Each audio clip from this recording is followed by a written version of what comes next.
তাই দিনটা ছিল মহালয়ার। ভোর 4টে বীরেন্দ্রকৃষ্ণ ভদ্রের গলায় মহিষাসুর মর্দিনী শুনে আমরা বেরিয়ে পড়েছিলাম গঙ্গার ঘাটের উদ্দেশ্যে। রাস্তায় যেতে যেতে অনেক আনন্দ হলো, আর যেতে যেতেই দেখতে পেলাম তৈরি হচ্ছে মায়ের মূর্তি। মন বলে দিচ্ছিল মা আসছে।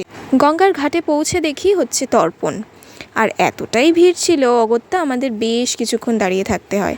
তারপর আমরা ফাইনালি বসার জায়গা পাই।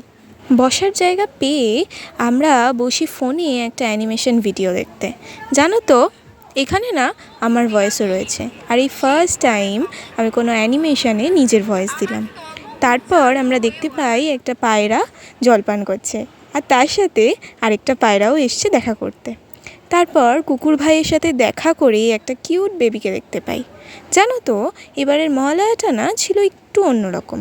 প্রত্যেক বছর মহালয়ার সকালটা ঘরেই কাটে, তবে এবছর বাইরে বেরিয়ে বুঝতে পারলাম বাইরের আবহাওয়াটা না বড্ড সুন্দর থাকে মহালয়ার দিন। বাড়ি আসার পথে নিয়ে এসেছিলাম কচুরি। টাটা।